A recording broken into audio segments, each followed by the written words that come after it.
يعني اعتبرينا جاهزين. اعتبرينا جاهزين. Hello, how are you?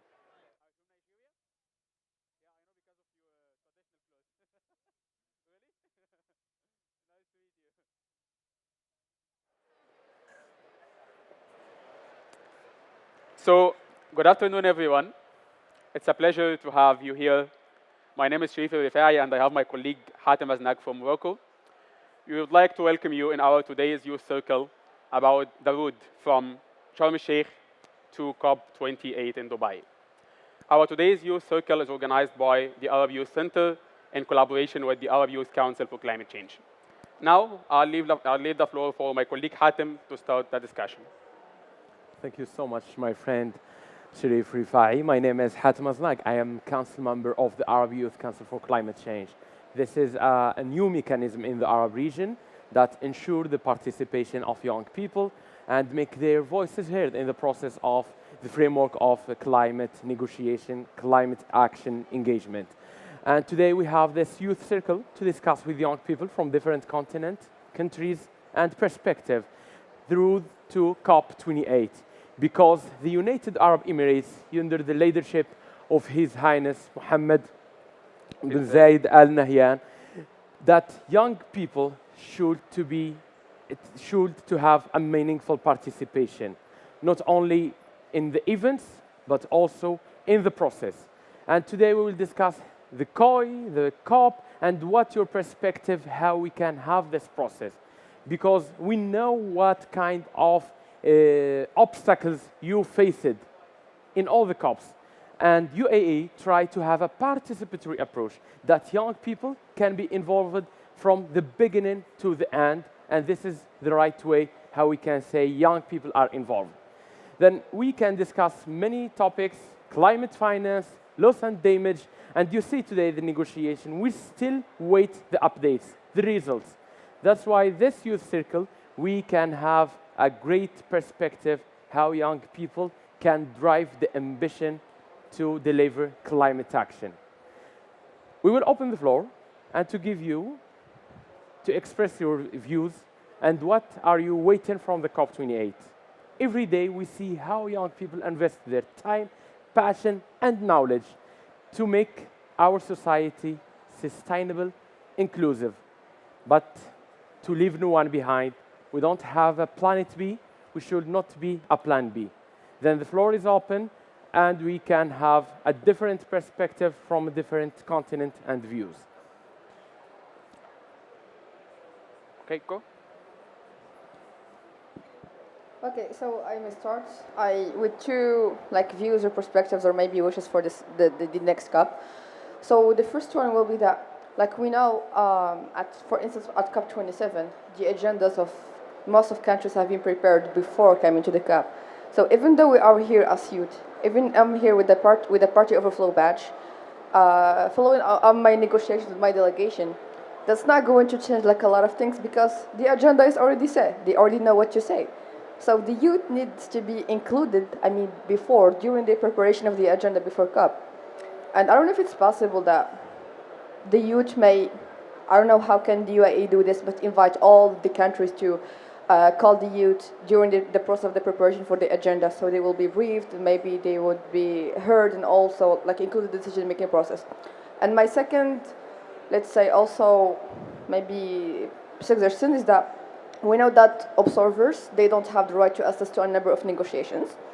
And some of those negotiations are very important.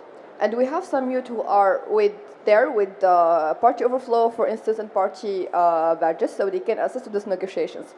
So maybe we can have daily meetings with the ones who got the chance to attend the negotiations, so they would brief the other youth, because we don't have this yet. We didn't have this during COP27. I hope we will have it during COP28. Thank you. Thank you. Do we have any other contributions? Hello, my name is Umar Farouk. I'm from Nigeria. I was really looking forward to something like this so that I can voice out my story of how I get here. I got my badge to participate in this COP27 on the 16th of October. I think that's pretty early. However, due to constraints in visa application, I couldn't get access to the embassy because so many times the embassy of Egypt in Nigeria, when you go, they said they have closed. Sometimes when you go there on queue from 10, they will start collecting from 10, 11, 12, they will say they have closed. And there are so many people. With this conference, with its importance, this kind of things were not supposed to be done. I had to not come for the first week. They have to change my badge for the second week. I applied, finally collected my visa application on Thursday, that is last week.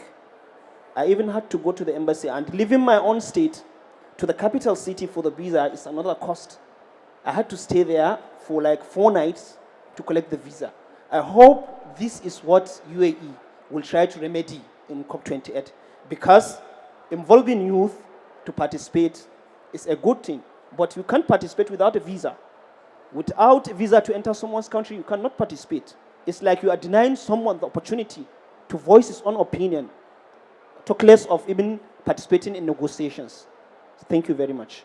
Thank you. Actually, the visa issues are always present during COPs, so we hope next year in COP28 in Dubai, it will be considered and everything will be great in terms of the visa issuance for young people. So do we have any other contributions? Yeah. Hi. Okay, sorry. I think it would be very useful for us as young people, young delegation, to maybe have some preparation to be able to be more involved in the negotiations. There is some technical language that not so many people, not so many of us know. There are also some like protocol things that we need to follow in the negotiations. So for us to really be part of the solutions that are generated inside there, we need to be connected. We need to be in synchronization with what they are talking about the language, about how you do it. So I think it would be a great opportunity and a very good improvement for the program to maybe have a pre-sessions for us to get involved. And also, why not, giving it a follow-up before and after, and to see if the initiatives we proposed, if the initiatives we pushed in the negotiating rooms are actually having an effect on each delegations that we participate from. Yeah, thank you. Thank you so much. Just to clarify something, the youth circle, it's your space where you can suggest and also have solutions, because we want to to move from this youth circle with solution, and we know we need also to tackle the topics that's very important for us as young people. We need to discuss climate finance, loss and damage, all these topics that's very important, because we count on United Arab Emirates to push this discussion that can serve young people. Then let's move also into this discussion what you want to see as a topics, subjects, connection, events in the route to COP28. Please, the floor is yours. At first, I would like to thank you, the Arab Youth Council and the UAE, for these wonderful opportunities that we are all here, the youths. That is the one of the inclusion that we are able to participate in the COP. Before that, I would like to start that I came here from one of the vulnerable countries from South Asia. It's Nepal, and you know that Nepal has the highest Mount Everest all over the world. And we are facing a lot of challenges, and we know the most challenges and is water-related issues that we all are facing, even in Egypt.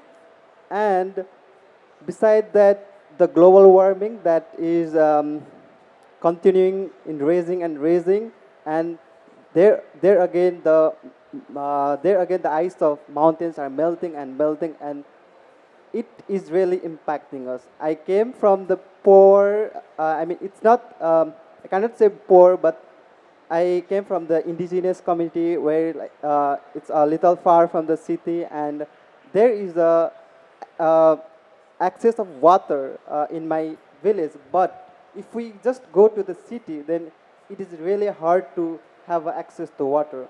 So what we want the next agenda in COP28 is like we should have the development of cities in a public friendly and then eco-friendly that will have a sustainable lifestyle and have the access to all the facilities that we need. And beside that, I would like to also highlight about COE. COE is the main conference that will lead the youth to participate both COE and COP. Uh, and and also like we are hearing here a lot of voices from all over the Africa, like one voice from all over the African youths.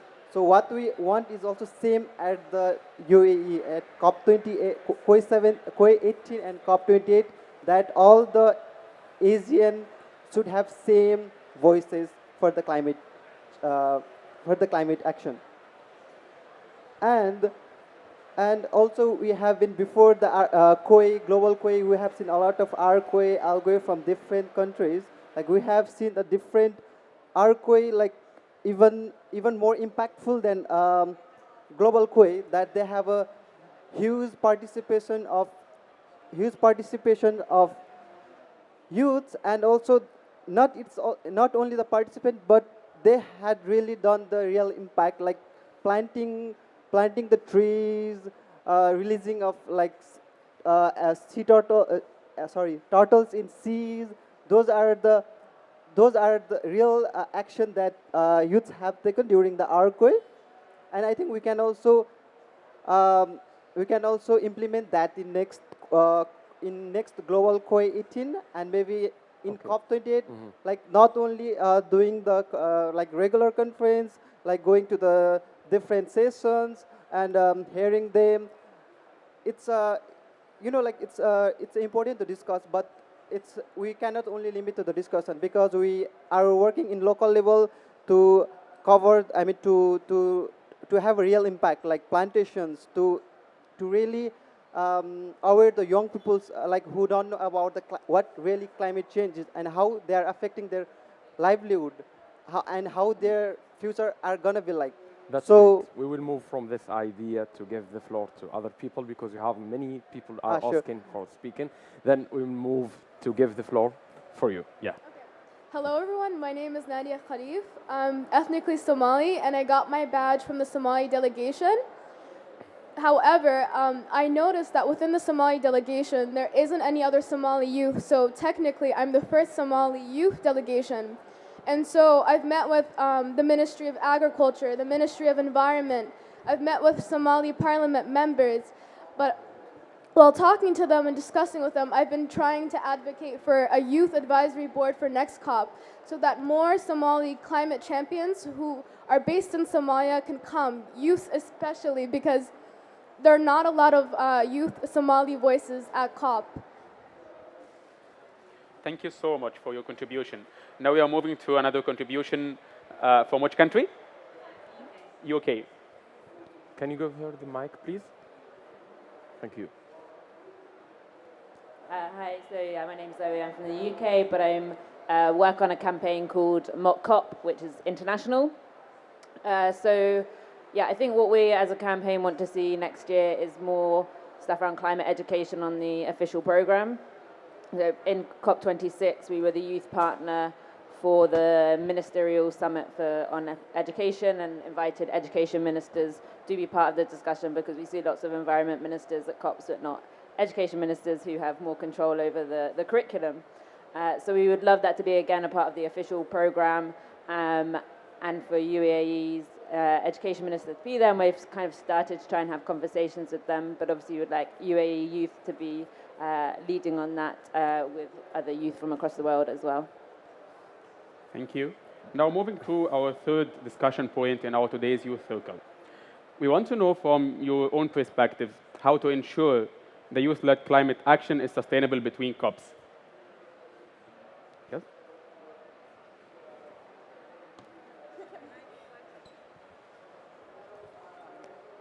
Can you repeat the question again? So we were asking about the youth-led climate action. How can we ensure the youth-led climate action between different COPs is sustainable? See, I do see the role that government has and the role that people in high position, ministers have, but we often tend to forget the power that youth members of the community have. We have the power to persuade each other, as in we all got here together to talk to each other. And we have the power to inspire the members of our community, the back home, that they're not aware as much about the environment to make a change. Because what really matters here is in the road between COP27 to COP28 is the change that we actually need to see to avoid the climate action consequences. Right? This is the main goal of the conference.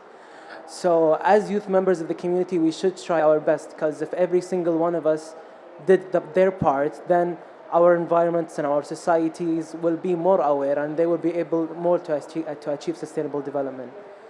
And in general, I've seen from talking to the youth members here in COP, I've seen Badarat Kullana from UAE, I've seen the Kuwaiti representatives as well with their initiatives. We see that all of us are trying to do the best that we could for our environment and our people. And that's what we should do, and that's what we should do is to unite all of our voices to help uplift all of us. So yeah, that's what I see that should be done to the next COP. Okay. We give the floor. I'm very happy how we are from many countries and we have the same interest. Yes. Hello, I'm Tasneem from Sudan. For me, I think it's important for us to know how many youth percentage they are in the delegation, in the participation in the COP. We need to have access to this information so we could see like when we require like more youth to participate, but how many of us now? We don't know. Youth they are. I tried to search for the information. I couldn't find it online on the statistics at UNCCC like a page, but it would be good if we push to know how many of us now, what is the percentage of youth, and to increase this number on the next COP28 and moving forward, so we could have sustainable youth percentage and also growing percentage of youth. So that's, and also in the delegations, I think we need to know how parties. So even we could push parties to have this percentage of youth among them, like what my colleague from Somalia said. So this could be a good, I think, start to have implemented. To be very honest, I'm very optimistic for the COP28 because United Arab Emirates always try to support young people to not be a noise in the process of the COP, but to move from protest to work and advocacy. I give the floor for you. Yeah. Thank you. I think she made a good point. In addition to her comments, I would suggest that Emirates, United Arab Emirates, who is going to host the next COP, could assist with developing like a database of the youth to be able to collect the number of youth from different countries and maybe be able to coordinate even before the next COP to arrange for online meetings, to be able to get this youth involvement. Thank you. Yeah, sure. Hello everyone, I'm Sheikha from the UAE. I just wanted to say that I'm very proud of the youth presence here from the UAE and especially from Zayed University.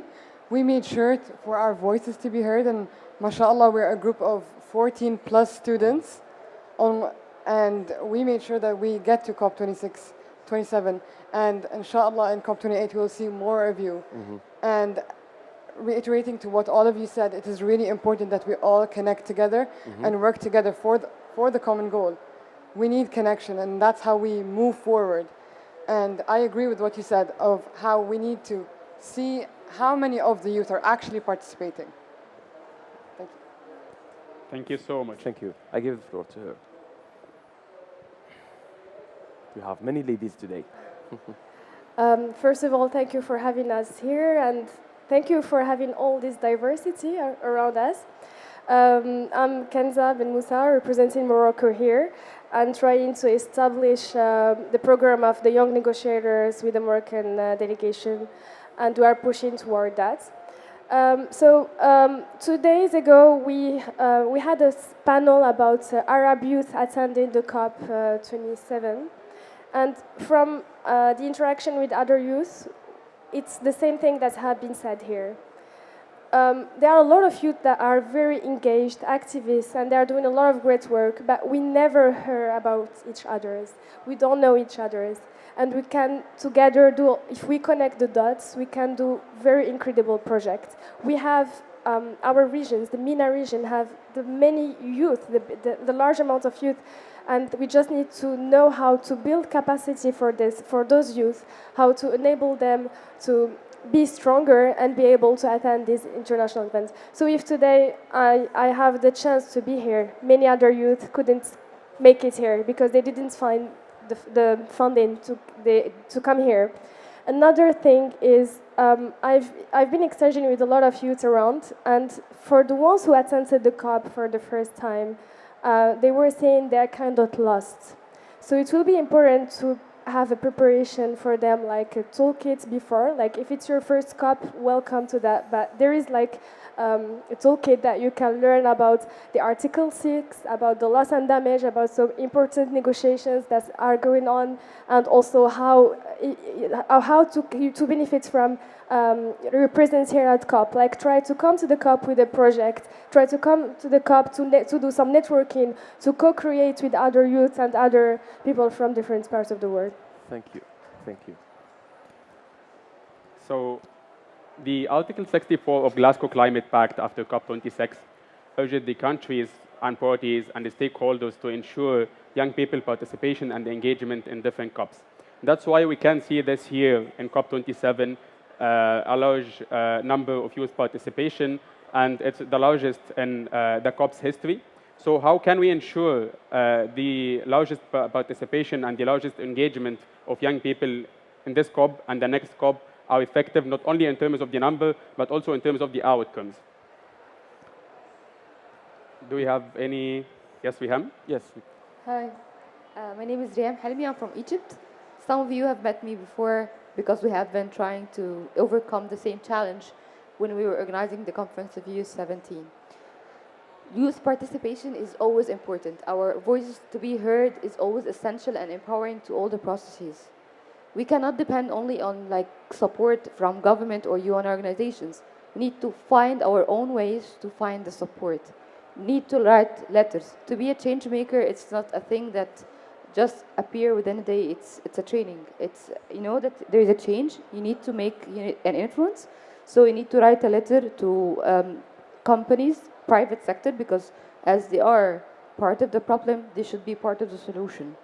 How do they become part of the solution? Empowering youth and fostering education.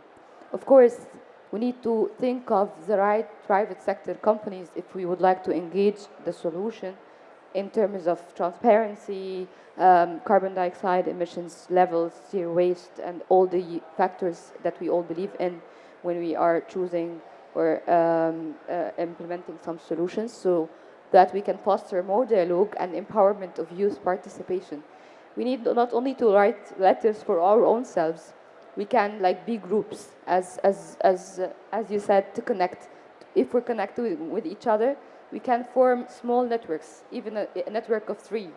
A network of 3 having and sharing the same goals can be more powerful than one person or an individual. So that's why, and that's how we need to build our capacity and build our minds to make change and influence. Thank you. Thank you so much. Moving to Brazil, Isabella.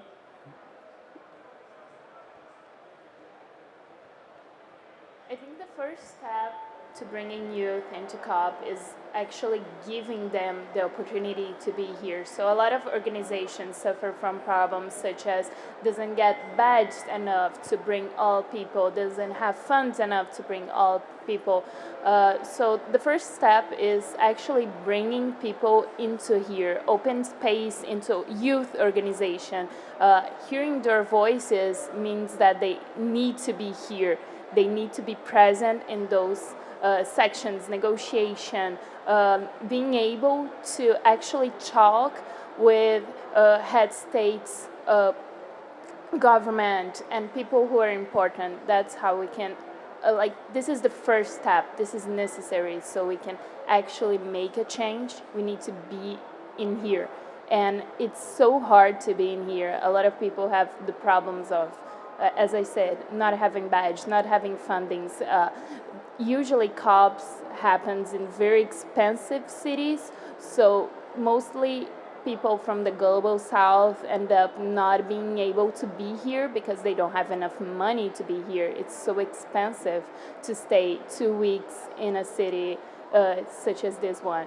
So being more accessible is also a way to bringing more youth, because most of us are still students or still in high school. How can we pay for all of this when most of us don't have any money yet for their own?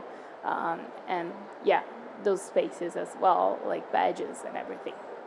Thank you. Thank you so much. The COP28 presidency and also the United Arab Emirates are engaged to have inclusive and equal opportunities for young people in the road to COP, because they will work not only to have young people in the COP, but in the way to the COP. That's the meaningful participation. That's how we can say young people are engaged. Today we see the Children and Youth Pavilion. In the COP28, you will see more than that, because this is not a privilege. Young people should to be in the center of this work in the framework of climate action. And we need to hear from you solutions, how we can have this meaningful participation at COP28. Yeah.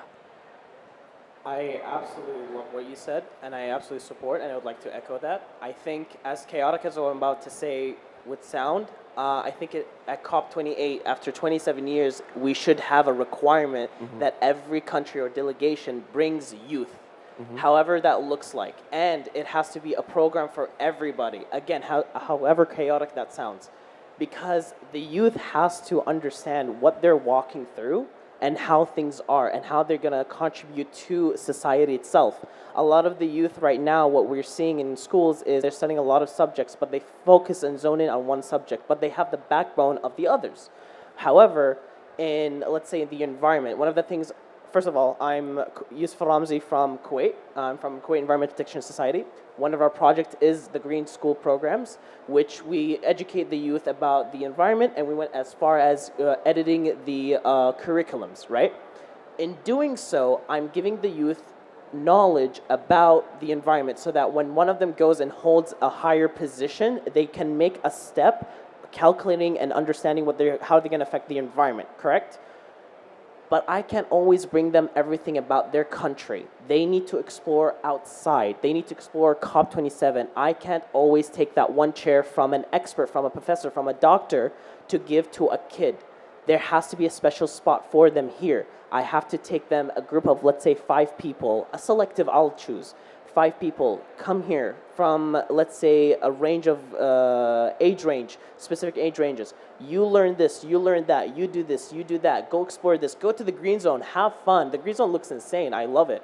And go and learn, but it has to be implemented in COP28, and after like 30 years now almost, we need to have that kind of program. I don't need to sacrifice any more chairs. I need to sacrifice someone from the EPA because I need to bring a kid to teach them how to do this. We don't have to have that limitation. Make a week for kids, make a week for delegations, make a week for negotiations. You can make those kind of programs so that everybody has equal opportunities to explore everything, because again, it is very expensive to be here, not only by myself, but as a whole party, because a lot of the problems that we're getting is like booking and then getting them on the plane, and how we're going to deal with that. Have a program in COP itself to include the youth. Let us stop asking for it, because we've been asking for it for so long now. We're making so many initiatives, and it's as if it's not even, we're not being heard. I'm just going to come here and saying, like, last week, November 6th, I initiated my own initiative for environmental engineers team in Kuwait. It's like on a Kuwait national, it's under the Ministry of Interior Defense, right? But then what are we going to do? What support are we going to get? I'm just going to work in Kuwait. I want to work more. I want to work outside. I want to bring more, include more people in that. And how why am I always teaching kids? I'm going to their schools, I'm doing campaigns, I'm doing awareness, but bring them to COP so that they learn what Emirat Pavilion is doing, right? What Qatar is doing, what is the Bahrain is doing, and stuff like that. So they collect more stuff, so they're more connected with on the global scale versus just on a country scale, right? Make it a program, and I love to submit some kind of letter. Make it a program, and let's see it next year. And I'll bring a whole school bus for you guys if you want it. Thank you so much. The last. Any other solution? Suggestion? Then someone not take the floor before? Is there anyone else? That's fine. Okay, go ahead. Yeah, just one quick thing that I really loved about COP27, and I hope we're going to see in COP28, which was the accommodation for youth. It was a brilliant idea because we knew how the prices got up because of because of the conference. We hope that the prices won't go up in COP28, and we would love to have such initiative from the government of UAE to have accommodation for more youth with affordable price for the youth, because we know the cost and finance is I guess is the important struggle for the participation of youth. So yes, that's all. Thank you. Thank you so much. Now our youth circle came to an end, so we would like to thank you so much for your participation, your engagement, and your contribution. And we would like to also inform you that your recommendations and your contributions will be shared with both COP27 presidency and COP28 presidency in order to let them know about your contributions and your recommendations. Thank you so much. Just before giving the floor to Helen, okay. I want just to share something that United Arab Emirates will not invest to bring you or to give you the seat in the table, but they will work to invest in the strategies, the action that can serve your engagements and also your expectation. Because, for my example, in the Arab Youth Council, we faced many challenges, but today we are here in the negotiation and we are connecting with people from the Latin America, Africa, and we take into consideration all these priorities. That's why I would like to thank United Arab Emirates for this effort and see you in COP28. Helen, do you want to say something? I will just say on behalf of the COP28 team, I'm in the events team, so it's so great to see so many youth represented here, international diversity. We absolutely want to hear these thoughts, and solutions is really key. So please do share that with us, and we will integrate that into our planning as well. Thank you. Thank you so much. Last comment. Sorry. First of all, thank you. It's really a marvelous session. That's what we need. Let me introduce myself. I'm Dr. Suhail Al-Ghafli, head of the Environmental and Sustainability Department, Zayed University. Those ambassadors, actually, that's what you are going to see them in the UAE. I'm sure, frankly speak with you, UAE is not we are not going to neglect anything related to especially youth and women, and that's the theme of the UAE. Okay, we'll see you inshallah next year, and I'm going to assure you we'll do our best actually to accommodate all of you. Thank you. Thank you, Professor. Thank you so much. I think we can take a picture, group picture.